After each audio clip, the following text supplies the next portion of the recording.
कृत्वा मुखानि एव शुचः श्वसनेन शुष्यद् बिम्ब अधराणि चरणेन भुवः लिखन्त्यः अस्रैर उत्पात मसीभिः कुच कुमकुमानि तस्थुर्मृजन्त्य उर दुःखभराः स्म तूष्णीम्।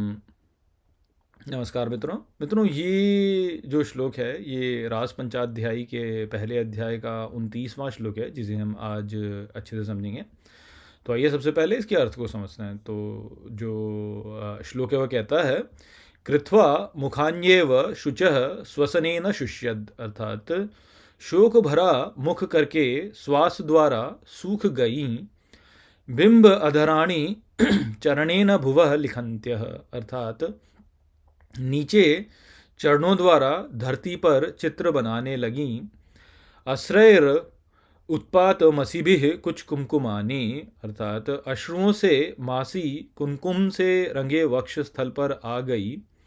तस्थुर मृजंत्य उरु दुख भरा स्म तूष्णिम, अर्थात वहीं शांत होकर स्थित रही, पहुँचते हुए अपने दुख के भार को। तो यहाँ पर जो है सुखदेव जी महाराज बता रहे हैं कि जब भगवान ने जो है ऐसे कटु वचन बोले तो पिछले श्लोक में बताया था कि वो दुखी हो गई, उनको बहुत चिंता हुई। तो उसी का यहाँ पे जो है आगे निरूपण कर रहे हैं और बोल रहे हैं कि उनका जो है मुख जो था वह श्वास लेकर के, दुख से जब कोई व्यक्ति दुखी होता है तो ऐसे करता है ना, तो उससे जो है उनकी श्वास सूख गई, अर्थात श्वास बाहर निकली और कुछ आया नहीं। और वो नीचे चरणों से चित्र बनाने लगी, अर्थात उनको लगा कि यार ये अब क्या। और फिर उनके आंसू बहे और आंसू बह करके उनके वक्षस्थल पर जो उनके स्तन थे उन पर जो है उनकी आंसुओं की मासी जो है वह गिरी और वह शांत होकर जो है अपने अश्रुओं को पोंछने लगी और अपना दुख का भार जो है वह उठाती रही। तो यहाँ पे जो है बात जो बताई जा रही है वो यह ही है कि जो भक्त होता है जब वह भगवान को पाने के लिए जब वो भगवान को पाने के लिए आकुल होता है, तभी जो है वास्तव में भगवान उसे प्राप्त होते हैं। और भगवान जो है वह भक्ति की आकुलता को बढ़ाते ही हैं। तो भक्ति का जो मार्ग है उसका लोग कहते तो हैं कि बहुत सुगम है, परंतु भक्ति के मार्ग की जो समस्या है वो यह ही है कि उसमें उसमें भाव हैं बहुत सारे, और भाव जो होते हैं कई बार भारी भी पड़ते हैं।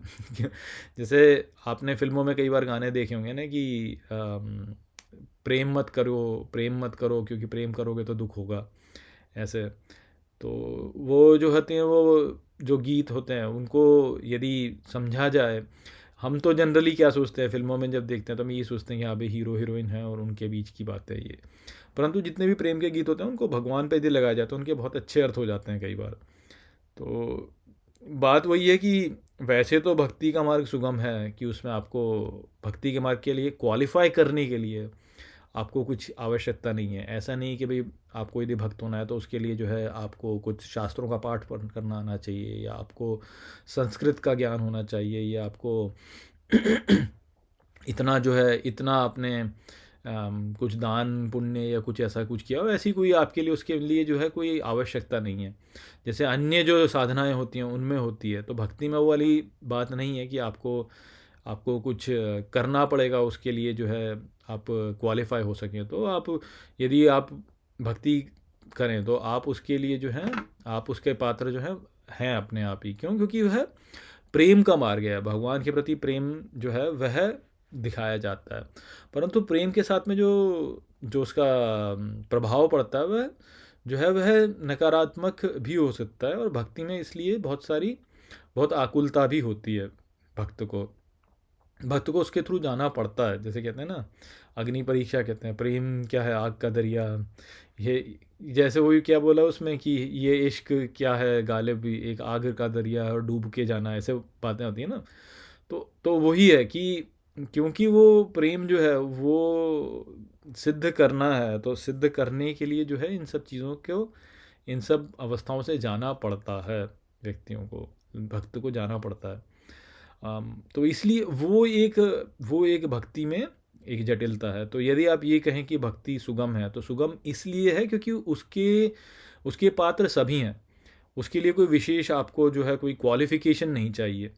परंतु कोई ये बोले कि भाई भक्ति करना जो है वैसे अपने आप में सरल है, तो वो वाली बात नहीं है कि भक्ति की भी अपनी एक समस्या होती है। और समस्या क्या होती है? समस्या यही होती है कि व्यक्ति को व्याकुल होना पड़ता है अपने प्रियतम के लिए, और वो व्याकुलता जो है वह सहन करनी पड़ती है, वह सहन करनी पड़ती है। देखिए, भगवत प्राप्ति जो है ना, भगवत प्राप्ति को के लिए जो जो कार्य व्यक्ति को करना है वह सुख का त्याग करना है। अपने सुख का त्याग करना जो है वह सबसे महत्वपूर्ण बात होती है भक्त यानी भगवत प्राप्ति में।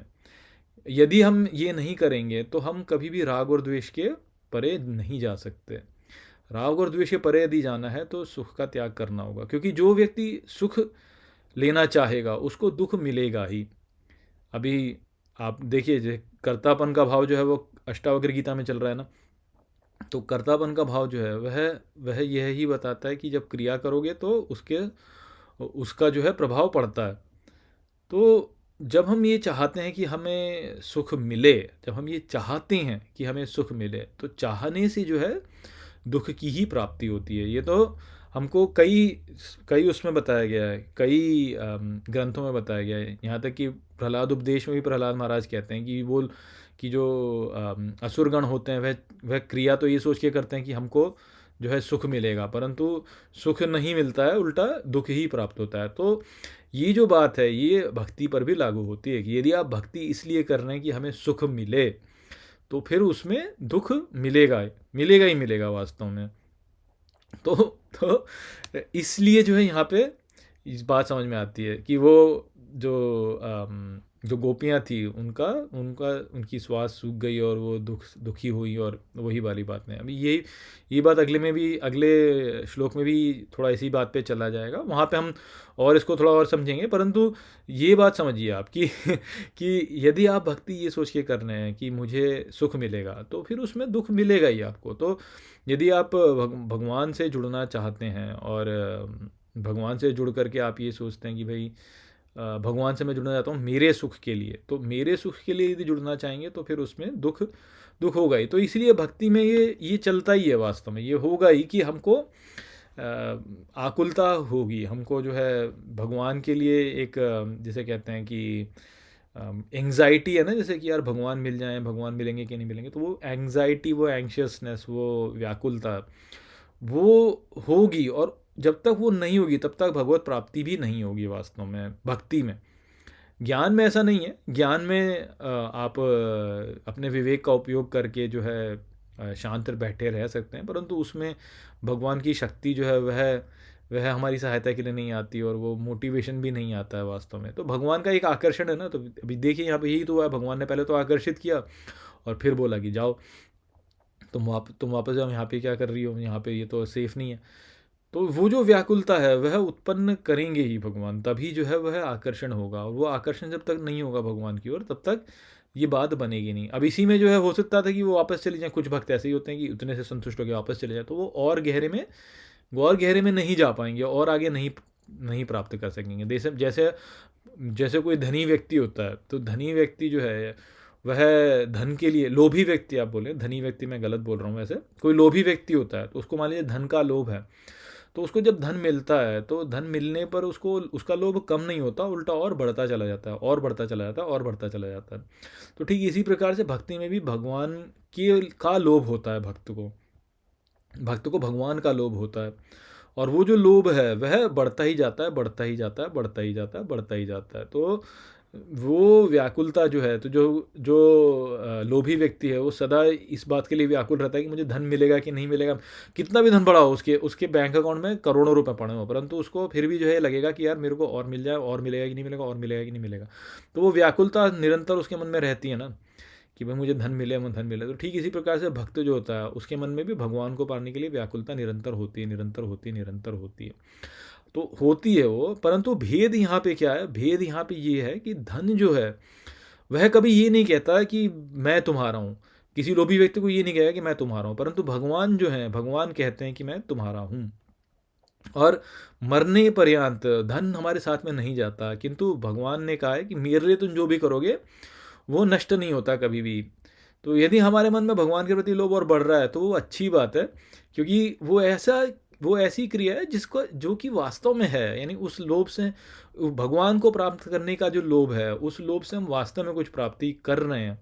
जबकि धन के लिए लोभ रख करके हम यदि करेंगे तो उससे हम वास्तव में कुछ प्राप्त नहीं कर रहे, वो तो बस लोभ ही बढ़ रहा है, लोभ ही बढ़ रहा है हमारा। और वो एक ऐसी वस्तु की तरफ बढ़ रहा है जो कि किसी काम की है नहीं जो कि है धन।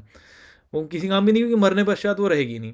परंतु भगवान के लिए यदि लोभ है और वो बढ़ता जा रहा है, बढ़ता जा रहा है, बढ़ता जा रहा है, तो ये तो अच्छी बात है, क्योंकि भगवान तो मिलते हैं ना वास्तव में। भगवान तो स्वयं कहते हैं कि मैं तुम्हारा हूँ।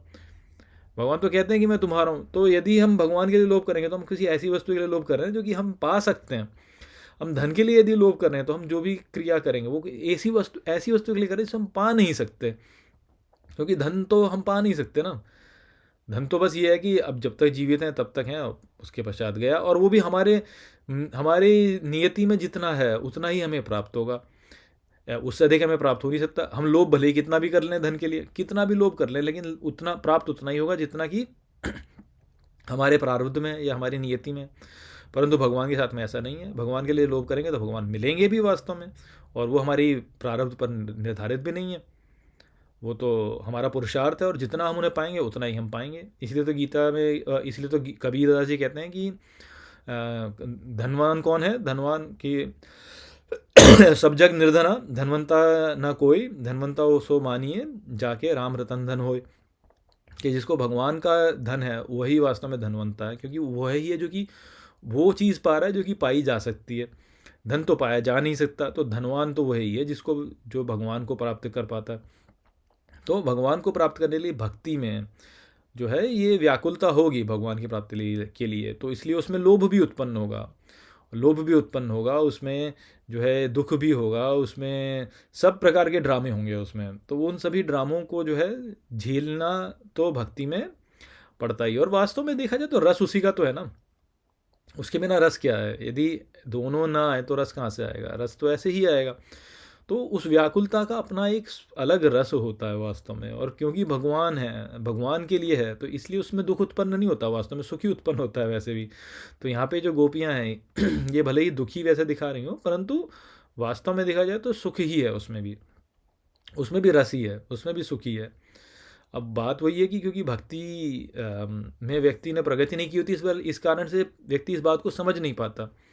जैसे देखिए ना, उद्धव जी जब गोपियों के पास में गए तो गोपियों के पास जाने से पहले उनको ये लगा कि यार ये गोपियाँ तो दुखी हो रही हैं, इनको दुखी नहीं होना चाहिए, क्योंकि उद्धव जी तो ज्ञान वाले थे। उन्होंने बोला इन्हें दुखी नहीं होना चाहिए, क्या है ये दुखी क्यों हो रही हैं? परंतु बाद में समझ में आई उनके बात कि ये दुखी तो है वास्तव में, जो कि भगवान से जोड़े रखता है। भक्त के लिए महत्वपूर्ण क्या है? भक्त के लिए महत्वपूर्ण ये है कि वो भगवान को याद करे। अब दुख से याद करे तो दुख से याद करे, उसमें अपना अलग एक रस है। सुख से याद करे तो सुख से याद करे। तो इसलिए यहाँ पे उस रस को जो है बताया जा रहा है कि गोपियाँ दुखी हुई, वास्तव में दुखी हुई क्योंकि भक्ति में वो व्याकुलता चाहिए। जो सिद्ध भक्त हैं वो उस व्याकुलता से वैसे भी उद्विग्न नहीं होते, और जो व्याकुल हो करके भगवान को पाने का प्रयास कर रहे हैं तो वो अंततः उसी स्थिति को पाएंगे। तो इसलिए दोनों के लिए दुख करने वाली वास्तव में कोई बात है नहीं। यदि वो दुख भी कर रही हैं तो अच्छी चीज़ के लिए ही कर रही हैं। तो वो यहाँ पे संदेश था। आशा करता हूँ कि ये श्लोक आपको ठीक प्रकार से समझ में आ गया होगा। चलिए इसी के साथ इस वीडियो को यहीं पे समाप्त करते हैं। नमस्ते।